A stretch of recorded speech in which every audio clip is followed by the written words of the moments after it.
Now, guns and butter, I heard this term even before the movie Baby Boy. I heard it in my 11th grade social studies class.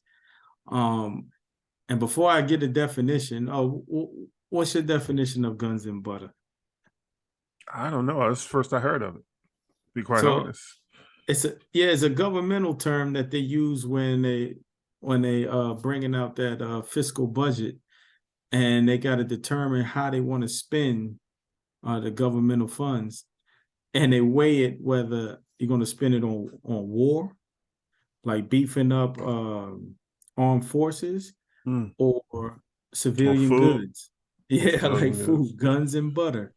And I just think it's fitting how, And that's an actual governmental term? yeah, I believe so. It's an Wow. actual governmental term. So when you see, okay, I pulled up investopedia.com. What does guns and butter refer to? It says guns and butter generally refers to the dynamics involved in the federal government's allocations to defense versus social programs when deciding on a budget. Both areas can be critically important to a nation's economy. Depending on the global security environment, the defense may take priority over social, specifically in times of war. So it sounds like I just read, hey, if we're going to war, forget what you're going to eat. We We ain't got to eating. buy some bullets. Hey. And it just like I remember okay when we evaded Iraq, um What? the amount of money after the war was over, the amount of money that went into Iraq to rebuild the Mm. country was enormous. And I know a lot of people thought, man, if only we can use that to feed the poor. How many times have you heard that? Oh, they like even Pac said it in his songs. They got money for wars, but can't Can't feed the feed the poor. poor. Guns and butter. And then you talk about when we evaded. See, I truly believe after being prior service, and I had some buddies in Afghanistan back in 2018, 2017, 2018. And it was funny how they went out there, and some of my battles was like, man, we out here just guarding poppy seeds. And then you see the opioid crisis that just happened. And you wonder, in the pharmaceutical companies, were they running out of resources? Because, Mm. they the ultimate trappers. You know what I mean? You talk about your local dope boy got nothing on pharmaceutical companies. You understand what I'm saying? So I wonder, um, was that their form of guns and butter? Hey, we running out of resources. Let's bring these poppy seeds back. And next thing you know, the opioid crisis just took off, where Mm. where heroin almost disappeared. Last time I heard of heroin is when I watched American Gangster. Frank Lucas, so Yeah. that was in the 70s. And what heroin doing back now? So I just think it's critical to talk about like who making these decisions, whether we load bullets or eat bologna. You understand what I'm Wow. saying? Like Yeah. it Yeah. just puts things in perspective how war is a form of boosting the economy.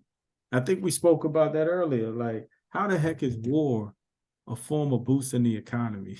But it is. It is. It's just Well, it's just I mean, interesting. this was told to me. This was told to me. I'm not saying it. I didn't make it up. This was told to me that one of the reasons that the economy gets boost because of war is because of the death toll.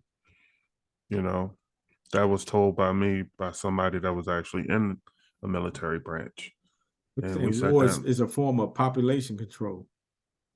Well, I don't know. I ain't saying it is or isn't, but I'm just telling you what was told me. You know what I mean? So, not everybody that goes over there comes back, unfortunately. Mm. So that you can wipe out generations like that. You know, most people that join the military are from 18 to 24 or so. So, you know, you get however many thousands of people that are 18 to 24 years old that don't make it back, unfortunately, and that's somebody's child, you know, and then that puts a strain on a person that's already working, that's, you know, 40, 50, 60 years old. And then people are working more, they're not retiring. I know a lot of people that are in their 60s and 70s that are still working. I really Wow. do. A lot. Well, Not maybe we should. because I'm sorry, not because they want to either. Some are working because they want to and they could.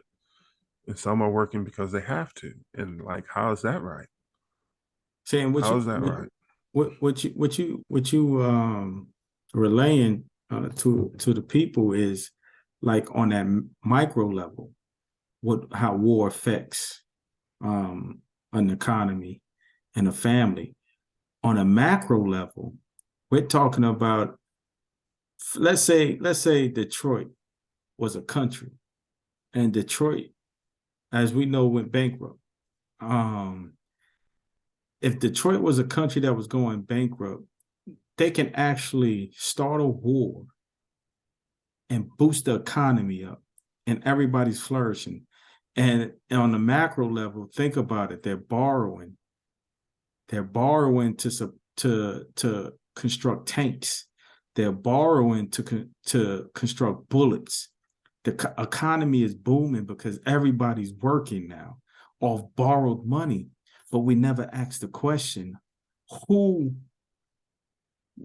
what people would Detroit, if Detroit was a country, be borrowing money from? And who would they have to pay back? So who's actually getting rich? You understand what I'm saying? And what if this so-called bank? Because when you don't go to war with yourself, I don't look in the mirror and say, I'm gonna punch you in the face right now. You're gonna go to America war with did. somebody? Civil War. They went to war with Yeah, that themselves. that that was more spiritual though. That was brother fighting against brother to free our Still, people. they went to war against themselves. Yeah, but what the point I was trying to make, so Detroit is not gonna go to war with itself, it's gonna go to war with another country, right? So now you got two countries that need funds, but the one that's holding the bag is the one distributing funds. So how? So you got to ask yourself, war is lucrative for who? Because if I controlled all the money, Queez, I can fund both sides of the war. Good, in theory. In actuality, and historical events go that deep. I just wanted to discuss the other aspect of poverty, nutrients, and it's in guns and butter. That's an impoverished blueprint that cannot benefit anybody, Right. especially if you have to choose food or war. Food or Well, it doesn't war. benefit anybody because everybody's relying on the system. So, Mm.